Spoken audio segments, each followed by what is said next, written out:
Who wants to start this? I could. Well, unless Pete wants to. No. Indiana Jones, Indiana Jones, Indiana. It's a podcast about Indiana Jones. Every movie, 1 minute at a time. Indiana Jones, Indiana Jones Minute. Welcome back, everybody, to the Indiana Jones Minute. This is the podcast where we try to connect with the vacant, staring eyes of the film Indiana Jones and the Kingdom of the Crystal Skull, 1 minute at a time. I'm Tom Taylor. Good, Tom. Good. I'm Pete Mummert. I'm the intern, Jerry Porter. I'm Ryan Joseph Anderson. Welcome, Ryan. Hey. Welcome, Ryan. A very special guest because Ryan and I made plans in advance and then waited in line and then went into the theater and saw Indiana Jones and the Kingdom of the Crystal Skull together. Was it opening night even? Maybe? It was opening afternoon. Wow. Don't say that out loud. That's awful. Wow. Do you remember how depressing the story of us seeing this movie was before we even saw the movie? Didn't we all get mass laid off like the day before or something, or the Friday before or something? We got tickets. We got tickets to see this movie in downtown Chicago the afternoon it came out, and we had this amazing plan to play hooky from work and go see the movie. And right before we got canned. Yeah. Oh, man. We went to see this piece of trash, just hoping that Harrison Ford could cheer us up a little bit, and it did not work. I think they called us all into a room and we all knew it was happening. And they're like, oh my gosh, we're so sorry. We got to let you all go and everything. It's like they kind of hush over the thing. And I turned to you and I'm like, so I don't know. I could get like the popcorn. And if you want to get like Twizzlers or something, we could like meet there and then get in line early. And then, because there might be a rush. I don't know. Very true. I think the most depressing thing I ever said after a movie was because Jody came with us, Tom's lovely wife, Jody. That's right. And I remember this vividly. She looked at me when we got out after the movie and she said, so what did you think? And I was so bummed out, and I didn't want to believe that it was as bad as it was, that my genuine answer was like, well, it was a movie with Indiana Jones in it. So that was cool. I have an image of you like getting out of your seat and just kind of hands up, kind of a shrug, kind of like, what are you gonna, what are you gonna do? Indiana Jones, right? Yeah. Well, a question for you, Ryan, and for you too, Tommy. When you get laid off, we were talking about having a genuine human connection before we started our show, and people who do. And so when you get laid off, did you feel that that they were genuinely sorry? Oh, no. I feel like a couple of people might. I mean, no, the people who had nothing to do with the decision and who you're kind of like on the ground with, yeah, they all felt bad. The people who were staying, like they felt bad to see us go. They liked us, and but yeah, the other people couldn't have cared less. They were happy to see The Last of Us. Oh, the two guys who watched Star Trek at their desks got laid off. Yeah. So sorry. Now you can take an extra long coffee break, Tom and Ryan, and it won't bother anybody. You can watch Crystal Skull 10 times in a row. Yeah. Have fun with your Indiana Joe. But this is a real question for you guys. What do you think? Because I was trying to think about this today when I've seen this movie twice now, and Tom made me do it both times. And I was trying to think of like that first time I saw it. I can't think of another movie-going experience that I was more like hyped for that sent me into an existential crisis more than this movie. Like it made me question my childhood. Wow. See, like everything you're describing was, I think I speak for the three of us when I say that was the Phantom Menace for us. Yeah. Oh yeah. Yeah. Like we didn't see that. Like in the back of our heads, you kept saying, like, "Oh, it can't be as good as it's gonna. It won't be as good as we want it to be. It can't live up to the hype. It just can't. But it's gonna be great. It's gonna be." And then, speaking of existential crisis, I spent about a year being like, "No, it's great. It's great. Oh, I know. It's kind of Jar Jar stupid. No, it's great. It's really good. It's really great." And it took me a long time to just be like, "Oh my god, it sucked. Oh my god, that was really." And then by the time we got to Crystal Skull, we'd had the entire prequel trilogy, so we were kind of black and blue already, and I'm like, that's about what we deserve. Yeah, I know. You know, for me, the kiss of death about this movie is I realized just now when you asked that question that I have no memory of seeing this in the theater. Oh, wow.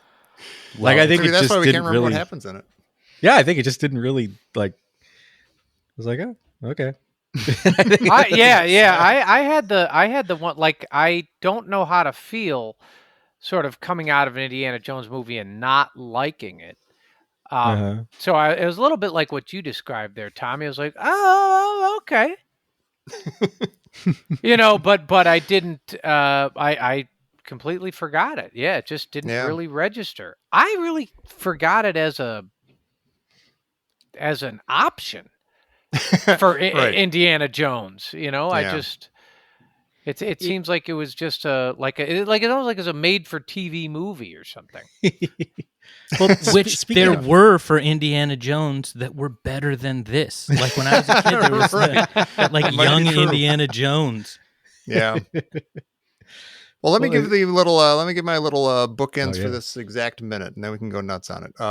For minute 68, this is the minute that begins with Oxley jotting down some pictograms. Pete, you weren't here last time. We decided that Spalko was actually right, that these are She was right, yeah. Yeah. I mean, they're both right. They are ideograms and pictographs, but he wasn't right to correct her because she was they were like hers was a subset of his. Yeah. I thought it was categories. Also, if I've been absent, how am I not refreshed? Oh yeah, wait, you should be like all breezy and like I know a I should be like shirt and stuff. Yeah. I'm angrier than ever. Yeah. Oh yeah. You're bringing us down. I don't like that. I understand completely and I'm on your side, but you're bringing us down. Oh no, okay. So then Indy, the minute ends. I don't know why I feel like I have to do this, but the minute ends with Indy trying to decipher Oxley's pictograms.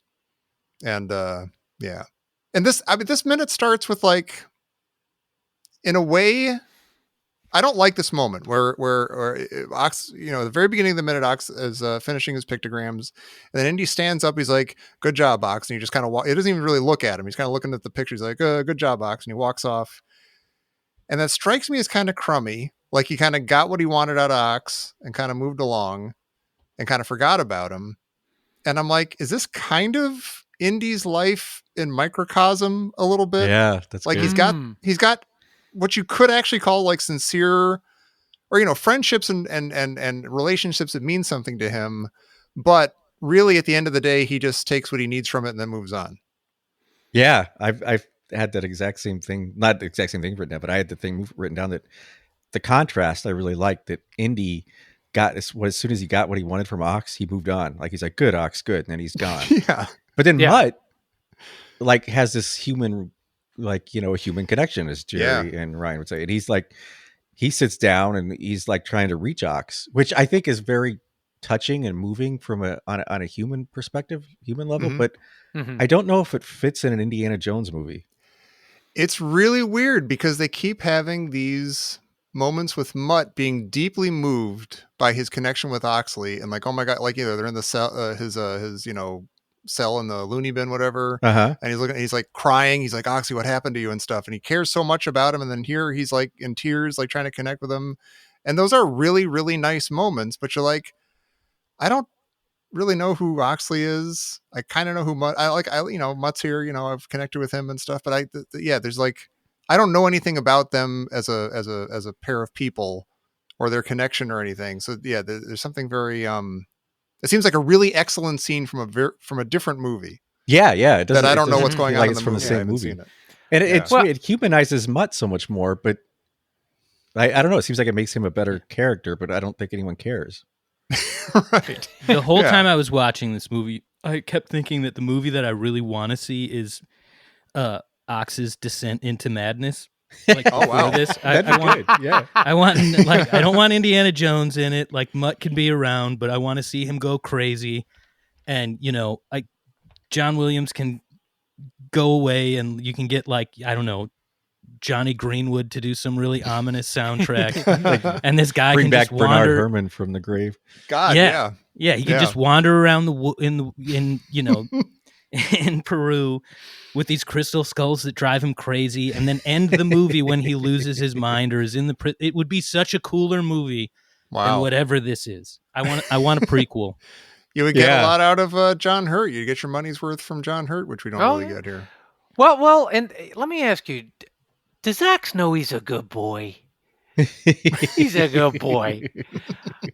That whole scene, he comes, he does the thing, and he goes, "Good Ox, good," and he pets him. Right. Yeah. He pets him, and I'm Have just go ahead. Have you ever touched your dad's face? Ew. Yeah, stop it. Well, What kind of it's podcast weird. is this? Like, that's what Mutt does. Like, he's basically touching his dad's face. And I was like, that's weird. This whole thing, he said, like,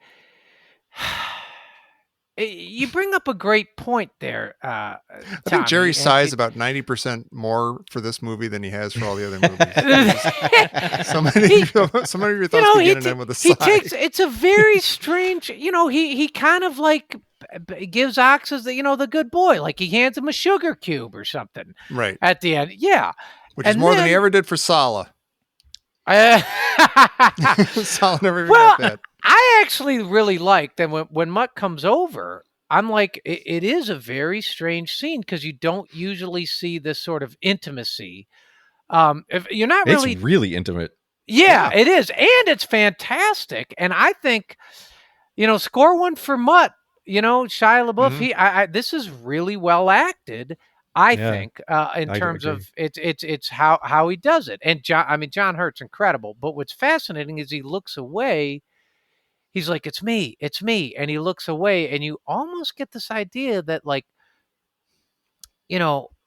John Hurt is like, it's actually not you. You're not carrying the torch of the franchise. It's not you, and it's not gonna. Like, he's quiet. Yeah. And he just turns his head away with no acknowledgement whatsoever. Like, he could have connected with Mutt, but he's heartbroken that Indy just dusted him off like that. Like, he was all Henry Jones Jr. for like the last 2 minutes. Yep. And then Indy just brushes him aside. He's like, "Oh, that's okay. Hi, Mutt." Yeah. Well, on so- Sanford and Son, when Fred would look at someone and then look away like that, it meant he was lying. And maybe Ox is lying about being crazy. He just wants to get out of this movie. Or he said he's Wow. Yeah. He's full on clingering it. because I he know looks this like he looks like he's lying. Like he looks like he's looking at Mutt, and then he immediately looks away like he can't look in Yeah, the oh eye. boy. Yeah. I know Well, this so- doesn't happen in this minute, but why does he call Indiana Jones Henry? And I know that that's his name, but they're in college. They're college friends, right? Right. Yeah. That's So a good are we question. supposed to assume that Indiana Jones was the kind of like college douche that everybody called him Indiana, and he went to college and he was like, I'm going to try Henry again. Like, I'm going to give Henry a shot. Like, I know my it's- luggage says Indiana, but call me Henry. And Well, there's so I many weird moments like that in this movie where I'm just like, I get what you're doing, but why are you doing it? Yeah. Like, there's so many things they kind of like, they thought about really quickly, and it seemed like a good idea. But yeah, like, they didn't quite think it all the way through. And Like, part the of it implications is of it. Shia LaBeouf's really good, like, dramatic acting in this one scene where he's like choked up and about to cry and really like has an intimate moment, and then it happens nowhere else in the movie. Like, when he finds out Indiana Jones is his dad, spoiler alert, when that happens, it's just like dumb jokes like, oh, now you have to go to college. I didn't know I was your dad. There's like no emotion there. But like when he's gently stroking Ox's face, it's like, oh, what movie am I watching? Yeah. But with the Henry thing, do we know that Ox and Indy were friends? Like, is it possible that Ox was friends with Indy's dad, and Indy's just remembering that as being friends with Ox, just because he was around the house? That's what's weird. Is like, it's really hard to think of John Hurt and Harrison Ford as being the same age, but they're probably kind of close-ish. Like maybe within 5 years they or something. said that what was it last week where he says, he's going to they're going to hurt Marion's little girl. And you're like Abner's little that. girl. I hate that Oh, line. you're going to I'm sorry, Abner's little girl. They're going to hurt Abner's little girl. Okay, Pete, go ahead. Oh yeah, because I just hate how it infantilizes her. I hate that. Like it's like Indy. That's a that's an uncomfortable theme with him and Marion. See, that's a perfect example of that kind of thing, of where they didn't quite think it all the way through. Because I said last time that, like, if you don't think about it, that's a nice line. It's a kind of a touching, kind of heartwarming line. Like, oh my gosh, Marion is Abner's little girl to Oxley, maybe. But then, the more you think about it, you're like, wait, who is he? Is Indy calling her that because that's how he thinks of her, or is it it's just Oxley it's gross. thinks of her? Or, yeah. And that kind of lazy stuff is all over. It's in this minute. Like the next part of this minute, he's looking at the what is it? A pictogram. Mm-hmm. And I think his first line when he looks at it is like, well, the squiggly line's obviously water. And like he breaks it down in this way that I'm like, this is like, Dan Brown is already dumbed down enough. This is like dumber Dan Brown. Yeah. Wavy lines of the Mona Lisa, obviously. How does he know they're not like odor lines or topographic contours? Sand dunes. Yeah. Or snakes. Well, and he's also like, the squiggly lines, obviously water. And then every other picture, he immediately breaks down too. So he could have said, and this one, obviously, he could have said that before every single picture. Right. See, I think it's supposed to be that same Cahoima language that they were translating earlier, which is an actual ancient language but was never written down. I think that's the only way this makes sense. I was gonna ask that. What is he interpreting, or what quote language, what pictogram language is Ox writing in? Because I thought, okay, is he writing in an ancient language that only he and Indy and a few other erudite scholars know and recognize? Or is this a language of pictograms that only Indy and Ox know? It's like like they're graffiti on their notebooks. This is their secret language, and now he's divulging and exposing how they would send notes to each other in archaeology grad school. Honestly, that makes a lot more sense. He drew the outline of the state of Indiana, which means Henry. This is the placemat at the diner that they would go to. They would have this word game on it. That's what's interesting. Or is it just some collective, hieroglyphs that they're like, oh yeah, it can't be. That's impossible. I think that's impossible. Like, you can't be you could not have these two guys be an expert in one of the most obscure languages on Earth, and they could immediately translate it like that, and also be an expert on India and the Ark of the Covenant, and you can't, like, it's not humanly possible. Well, I couldn't know Chinese, Indy, he couldn't know all of these things. He walked that thing through mine in about 30 seconds, I remind you. So he's pretty true. Smart. He's on the ball. That's true. Why do you walk a Peruvian language through a Mexican language? Hey, he made it work. Like, the existential crisis I had watching this movie was when these movies came, when I was a kid, I was obsessed with these. I loved the first three movies. I was, I think I was 8 when The Last Crusade came out, and I went to Catholic school, so I was like, this holds up. This is, But I think when I was a kid, you looked at these, like the way that he solved puzzles was an exciting part of the movies, including the third one. Yeah. And this one, every puzzle is just like, oh, like, oh, look, there's the scene where he's in the cell and he just kind of walks around looking at things and breaks it down. Oz hands him like some scribbles and he's like, oh, clearly this is what this is. At the end, they just like bash the heads of statues in for the sand to come out. Spoiler. But there's no like, am I right in thinking that there's no like actual Indiana Jones like, puzzle in this movie? I think not only are you right, but there's no puzzle for the viewer. Like, there's no You're not coming away with anything like, wow, that was really cool. That meant something to the script or to the plot or to the. I learned something. Or like, I can see what he's saying. Oh my God, Yeah. you're right. Those are wavy lines. And that face in the thing do mean a thing or whatever. It's exactly like listening to like Geordi and Data explain how they're going to save the ship in Next Generation. Like there's just a stream of techno babble. You just tune it out for that the audience is not supposed to know what it means. Like they're not expected to know what it means. Yeah, you absolutely tune it out. Like this last thing with Indy explaining everything. I'm like, I'll just wait until he's done. I'll wait until he comes to a conclusion because it doesn't matter. But that sucks. Like he's pointing to stuff that I don't get. Is listening to him explain it. Like it's that there's some meat there. Well, I mean, when you think about in Raiders where he's explaining, to the top men at the beginning, and he calls them out. He's like, wiped, Tanis, Shishak, and he's like, didn't you guys ever go to Sunday school? Yeah. And you're kind of like, oh wow, I'm gonna look stuff up on microfiche when I get home. I'm gonna go back to Sunday school. I'm gonna go.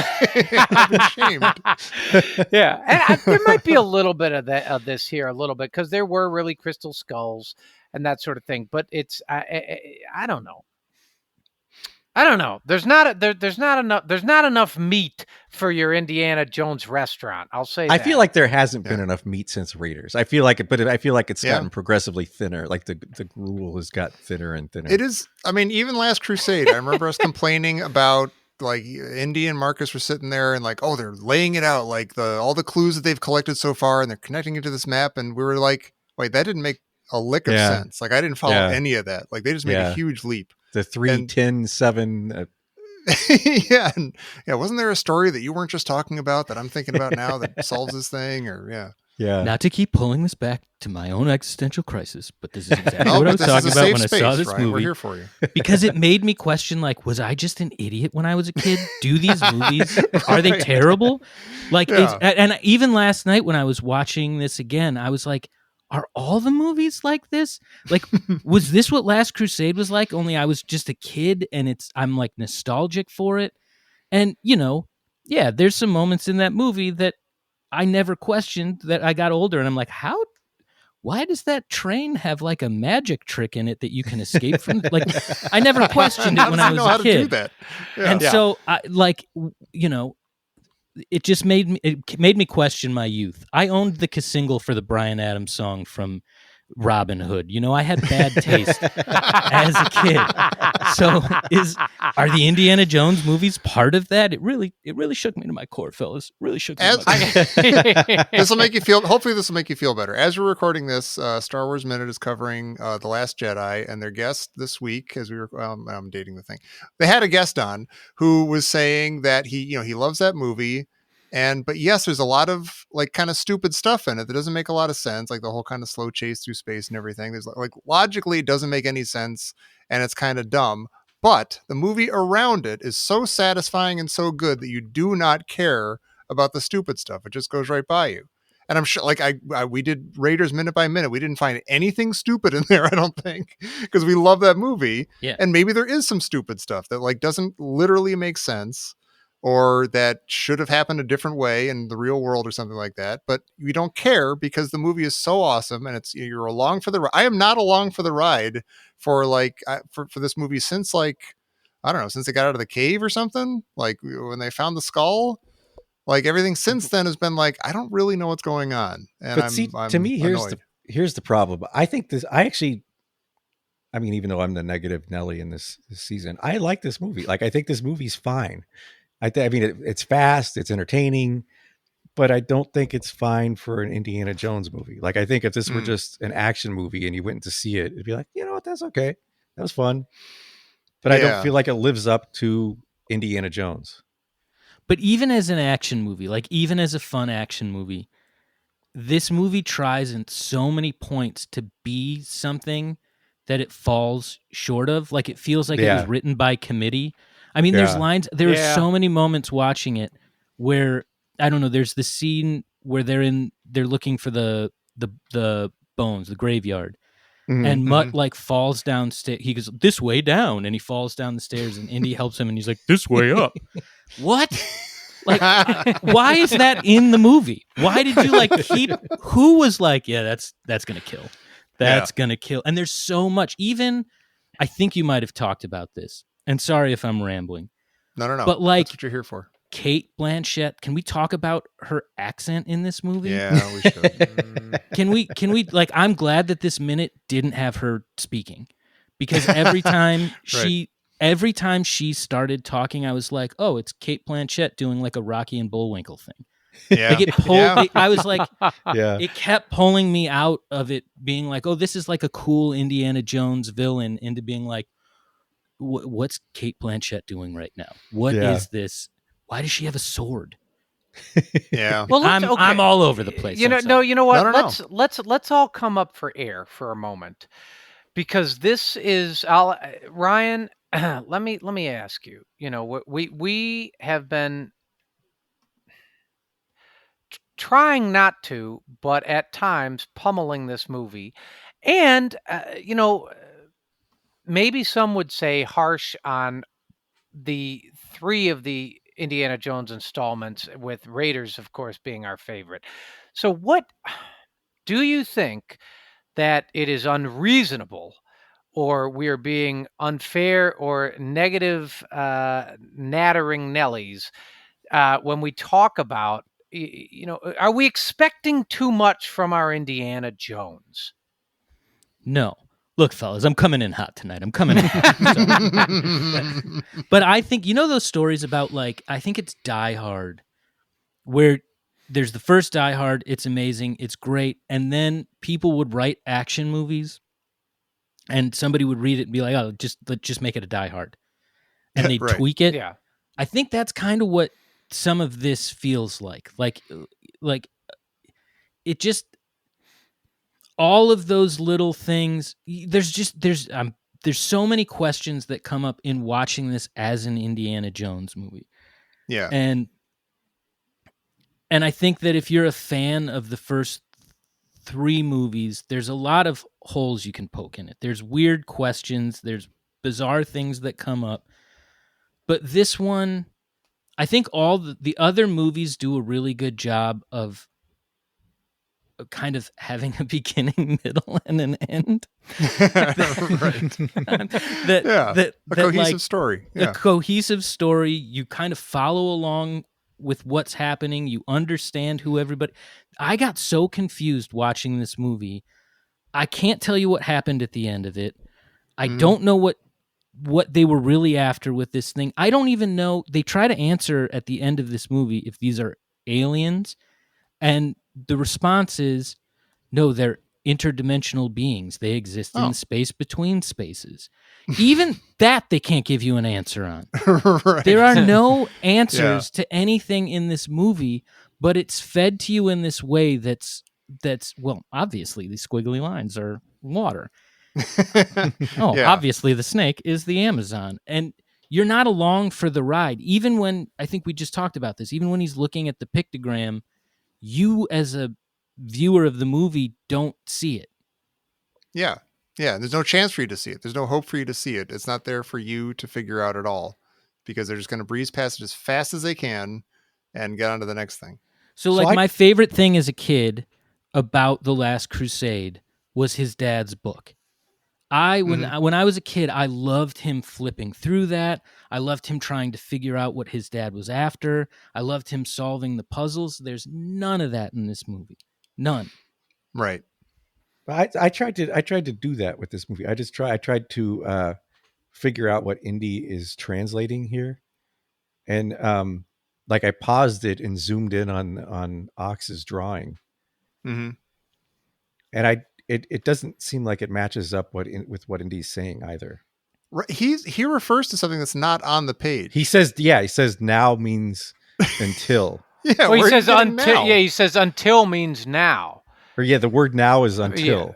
Yeah. And I unless that squiggly thing under the sky is now, it's not on the page. Like, I don't know what he's talking about. Right. So let me ask you guys this. So I'm a horrible drawer. And so I wondered if I fell under the skull's spell, could I draw well? Yes, but the problem is I think the skull is a bad drawer. Yeah, maybe. Yeah. Do you think you have the drawing ability of the skull? So what? They okay, do look so a lot like the doodles in Breakfast of Champions a little bit. They remind me of that. I want there to be a big Is there an asterisk? at the Yeah. well, so is Ox. So what's weird? So Ox, they get the piece of paper, they get the writing utensil. Ox starts drawing these things, and then Indy says, show us where it is, blah, blah, blah. And Ox, all of a sudden, basically, his hand becomes a spirograph, whatever. And you're like, then Indy goes, good boy, Ox, good boy. And then is Ox upset because he's just given them the information that now the Russians are going to use to take to find Akator? Like, is that why he's so upset? Is he so upset? Like, I've been trying to keep this hidden. I even went back and hid the skull at like Oriana's tomb. Oh, you think Ox is upset? Yeah, is Ox upset because he just now gave up Akator, and he was there in a way to protect Akator, was he not? He didn't want anybody to find it. And then you put piece of paper in front of his hand. He's got these paroxysms of writing, and you just put the paper in front of his hand, and all of a sudden, the information that he does not want to divulge, it magically appears, and Indy, just sells it out. He's like, good boy, gives him a sugar cube, and then hands it to the Russians. Yeah. No, I can't believe I'm going to ask this, and I don't want to, because we've been going over this for about, 3 years, I think. Does Oxley want to keep them from getting to Akator? What's from his point of view? Doesn't he know that the skull needs to get back to? Or oh my, forget it. No, forget it. No, wait, yeah, no, okay, hold it. He knows. I don't want to know. Let's talk about because he didn't return the skull. The Returno. Yeah. Didn't he return it to Oriana's grave? He did. Yeah. Oh, but I think the explanation for that was that he knew the Russians were coming. The Russians were coming, and so he hid it. So he hid it.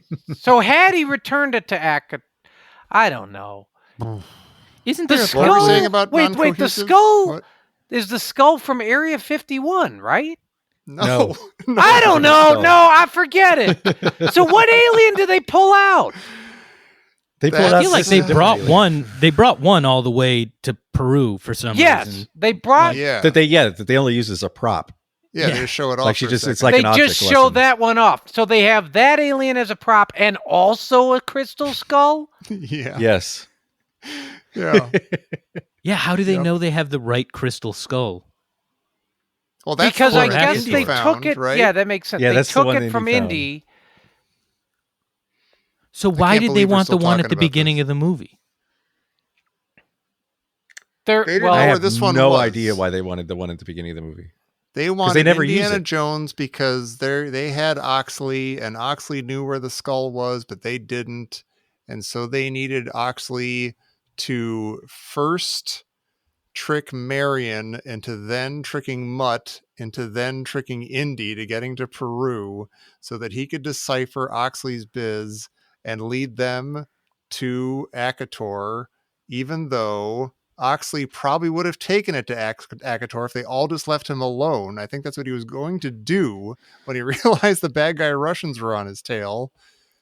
But that's not the question. Why did they want this? Why did they want that other alien? That other alien doesn't have a crystal skull. It does not. Wait, by the way, I think it does have a crystal skull. It does have a they crystal don't seem skull, to but it's a care different for kind. any reason. Yeah, it's the wrong kind of crystal skull. It's the wrong. Okay, so I feel so stupid. You're not alone. You're not alone. Here's my question. Okay. You guys have a theory that the Indiana Jones movies are the fever dream of Han Solo when he's in Carbonite, right? Right. Mm-hmm. Is this movie a fever dream within a fever dream from one of the times Indy gets knocked out in one of the other movies? Oh my God. Oh, wow. I like it. Maybe he just drank the blood of Kali. Maybe. Yeah. Something. Yeah. Wow. Oh Yeah, my like God. that, Maybe or- we'll find out this is a fever dream from Indy 5. Maybe that'll be it. Wow, that's pretty Man, oh good. man. I'm fine. Yeah, I'm fine like with that. I'm fine. Yeah. It makes as much sense as anything else. Yeah. Man. I'm gonna come in positive. I got a positive thing to say about this movie. And as usually, it's about John Hurt. John Hurt's awesome. John Hurt seems to be able to, with one hand and not looking at what he's doing, draw those shapes, those pictograms, like the way they're supposed to look. It looks like he's actually doing that. Yeah. He's not Yeah. looking at what he's doing. That's kind of incredible. Oh, that's part of what's so dizzying is we have, we have this movie is like it's like a motley fabric, and you have moments that are well done. And you've got some of the greatest filmmakers and actors on the face of the earth working together on this movie. Yeah. And it's butt. Well, a lot of it's like a hodgepodge of 70s, like In Search Of. You got the automatic writing, you've got the ancient aliens, you've got the Right. crystal skulls. Like they just threw all this new age 70s In Search They Of use some stuff. spooky twins. Yeah. But there are moments like the Mutt Ox minute of intimacy, I think, is terrific. I'm being positive right now. No, I They agree. almost should cut those moments out of the movie because they remind you that this could be a well-crafted thing, and for some reason it isn't. I'm still not sure they would fit in an Indiana Jones movie as good as they are. I feel like it's a different tenor than an Indiana Jones I feel like movie. they could. I feel like, as Indy gets older and as the franchise gets older, you could insert some more kind of human stuff into it, and it should be able to work. But, within that movie. But yeah, this one's just kind of like poking all the holes and throwing as much paint as it can on the thing and hoping something makes sense. We're being very negative, fellas. Well, let me ask you this, Pete, as our resident Indy score fan, what do you think of the music at the beginning of this scene? I don't even remember the music at the beginning of the scene. Well, then you don't have to answer. I noticed it, but I forget why I was noticing it. Well, it's kind of like that spooky kind of. Yeah, it's like a horror movie. It's like Indiana Jones and the Moors of Scotland thing. yeah. Well, what's interesting is, does it sound like other Indiana Jones score music or John Williams score music? What did you think, Pete? Because I know you enjoy listening to the entire scores. It does about 15 seconds in, it turns into a very Indiana Jones music score. But yeah, that first few seconds is definitely feels more like a Poltergeist kind of thing. Yeah. Oh my God, I was going to say Poltergeist. It actually literally sounds like part of Poltergeist. Yeah. You're right. Yeah. Which John Williams did not do. So there you go. They're just such a bunch of jerks. Speaking of such jerks. Oh. Why? This just in. Yes. I like when Pete just picks up the telegraph machine and literally just drops it. Yeah, just drops it in front of this. Something's happening, Jerry. Yeah. This just in from Professor Christy Porter.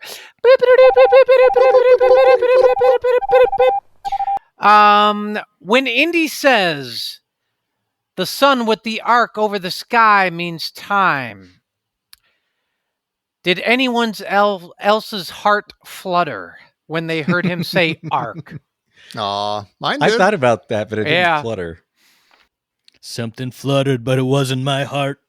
I listened to it a few times. I'm like, wow, Indy just said arc.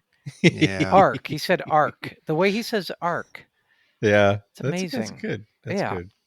It just reminded me of the beginning of this movie where the arc pops out. What? Isn't that the arc at the beginning of this movie? Yeah. Yes, that it is. It just made me arc. think of like, come on. What are you trying to do?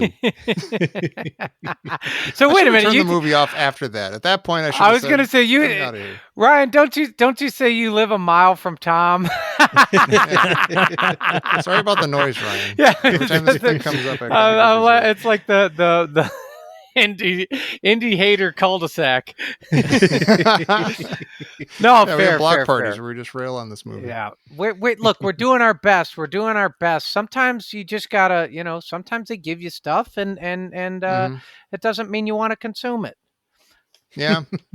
We've all got our point of view. I do feel I'm feeling increasingly bad that I don't think we've had many. Well, we got kind of excited when Marion showed up. I'm just thinking we haven't had a lot of positive things to say in a while, and not that we have to fake it, but I want to at least acknowledge that some people like this movie. Well, I think don't these wanna- are also particularly brutal minutes. Like there's not a lot of variety in the last several weeks. Since they got to the jungle, it's been really rough. Yeah, it's been. I tough. swear to God, we were in that Yeah. tent for about 3 months. So Not just even because if you're doing this one were a good scene, like the fact that it's just we're talking about the same thing every week is kind of like, yeah. I think about scenes that are coming up. I'm like, oh, okay. There's more stuff coming. There's like things. That's gonna be There's- fun. Yeah. Yeah. Okay. Thank you, Pete. That was beautiful. Thank you. It's gonna be fun. LaBeef is a good act. He is good in this movie. I'll say something positive. He's There- very okay, good. thank you. Too. Yeah. And I'm glad to hear you say that because for some reason, I assumed, because you and I saw this together, and back then the sort of general thinking was, oh, that guy, the kid from Transformers, forget it. That's Yeah. stupid. But then, watching this, we're kind of into him. So I'm glad to hear you say that too. But go on. I'm trying to think of other positive things I can say. How do you like? Did you like seeing Marion show up? Does she work for you in this movie? That's a leading question. I take it back. I liked that she showed up, but I think that oh man, I'm just so negative. I think another one of the problems that I have is they go from kind of they go into this like goofy dynamic a little too quick. Yeah. And I think they paint her a few times a little too like, I'm gonna sound like Gaga for him. Like I feel like in the first, she's so cool in the first movie. Yeah. Right. Like she's tough in the first movie, and I'm not saying that she's not in this movie. It's just a little more cartoony. Yeah. Right. That's a good way to put it. She's Gaga for him in Raiders, but she's also ready to kick him out of her bar and never see him again. Exactly. She makes him earn it in Raiders. Yeah. Yeah. She makes him earn her affection, and in this one, she just kind of like, oh, Indy. Yeah, it's like you didn't tell this guy that you had a kid with him. You were clearly like very hurt by whatever he did. Yeah. And then when he's like, yeah, but the other ladies, they weren't you. You're like, you know what? He's right. I'm back. I still got it. And I think I think that this, there's like bad movies that are, just bad. You can ignore them. There's bad movies that are so bad that they're like entertaining because they're funny. And I think the thing that bothers me about the way that this movie is bad is that there are so many times that it tricks you into thinking that it's about to be good. Like there are so many little moments where it's like, okay, Indiana Jones is being chased by a bunch of Russians with tanks. This is going to be great. And then it's like it ends with computer animated fire ants or something. And you're like, not what I was looking for, but okay. Yeah. It's tough. I mean, with anything that's dear to you, you grew up with Indiana Jones. You've got 4 movies that are like kind of precious. You don't get a lot of these things. So when one of them is disappointing, it hurts. Well, to quote you there, Tommy, the worst thing to happen to Indiana Jones was Raiders. Yeah, it's hard to live. I was just, as we were talking about this, I was thinking, okay, this isn't going to work, but what if a movie like Crystal Skull was the first Indiana Jones movie that existed, that they made? George Lucas and Steven Spielberg, I got this great idea for an archaeologist adventurer, and he's going after these crystal skulls. And if they went into the movie, like, I think we're saying that, like, trying to fit this movie around Indiana Jones and what we already know about Indiana Jones over 3 movies is really hard and might actually like break its own ankles. Like it's not working because it's trying to be an Indiana Jones movie and it's not. And so I wonder if, if we didn't know what an Indiana Jones movie, if this would be better. Sure.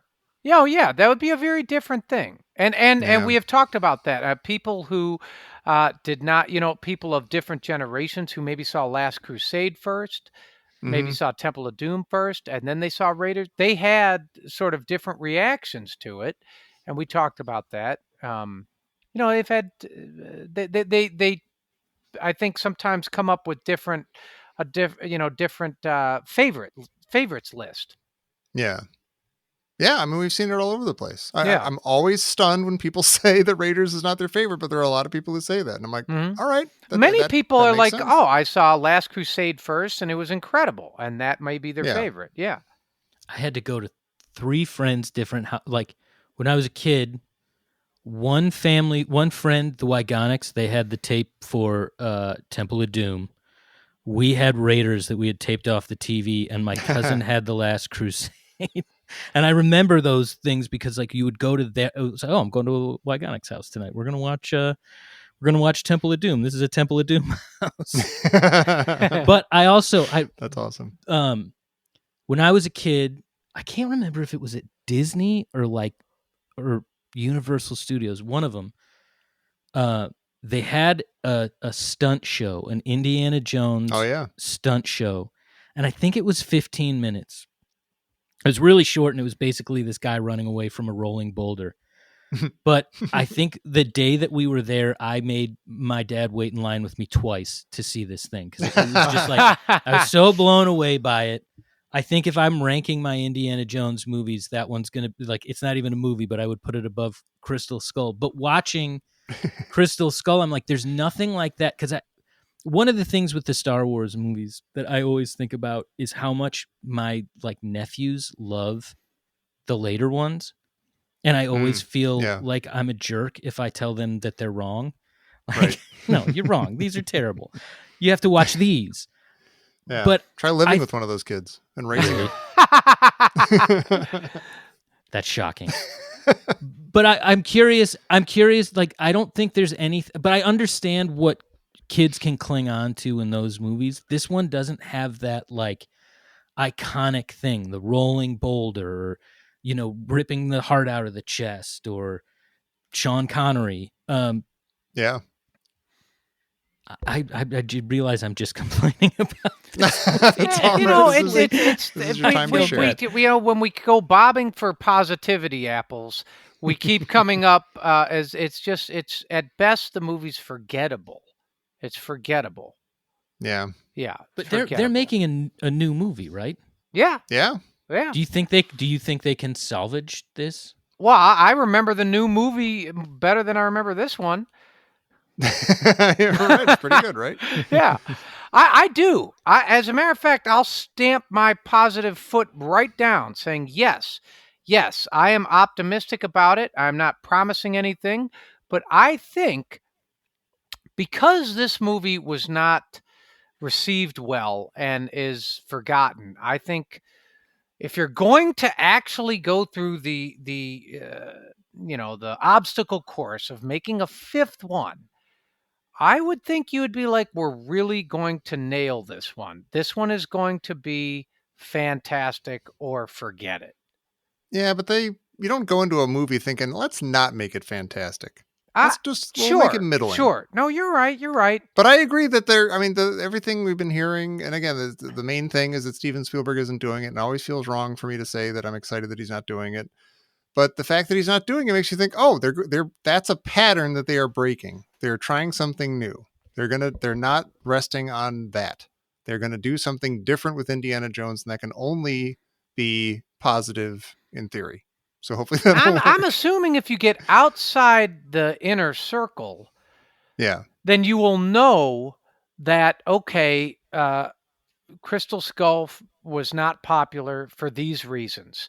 So we are going to do different things that, we've done enough of our research to know why, let's say Raiders worked, or why Last Crusade is a perennial favorite. And that's what we're going to capture. Mm-hmm.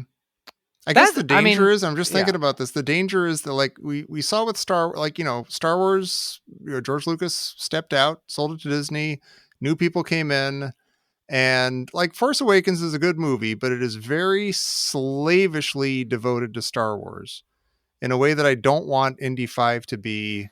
Like, it'll be being essentially made by huge Indy fans and not the creators of Indy. So there's the danger, I guess, that it'll be like the kids who've been playing with the Indiana Jones toys all their lives are now making a movie, and it might be a little too Force Awakens and not enough what I love about Last Jedi, which is kind of like, like breaking stuff open and and staring at the guts and, just doing something different, Well, doing something okay, legitimate and true to the character, but very different and not what you're expecting. But Not a greatest hits. do you trust George Lucas today?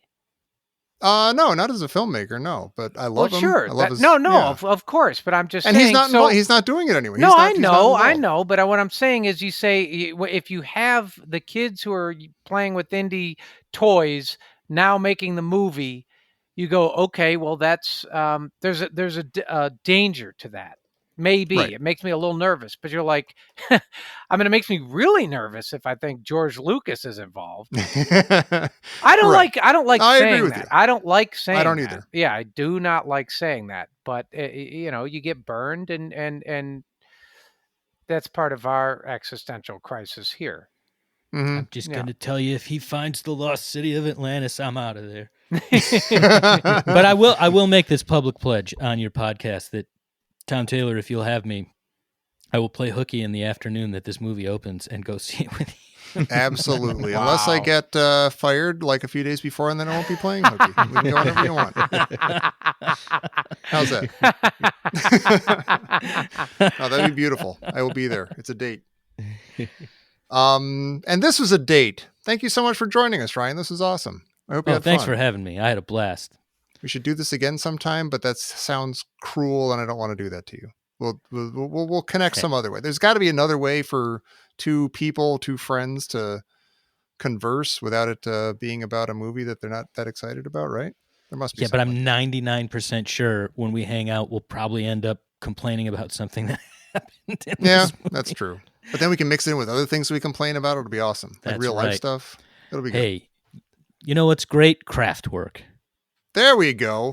I swear to God, the day we saw Crystal Skull, we were sitting in the bar before the theater, and they were playing some.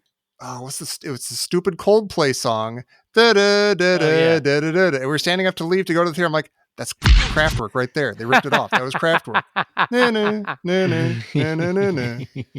Anyway, I digress. As I'm trying to end the show. Ryan, is there anything that you're an excellent musician? You're out there doing stuff. You should tell people where they can find your music and what you're up to. Look at Ryan Joseph Anderson on the Spotify's and the Apple Musics and all that, and RyanJosephAnderson.com. Beautiful. Thanks for having me, guys. This was a blast. Thank you for Yeah, coming on. Thanks for coming. We had fun too. This is great. And everybody, we hope you had fun.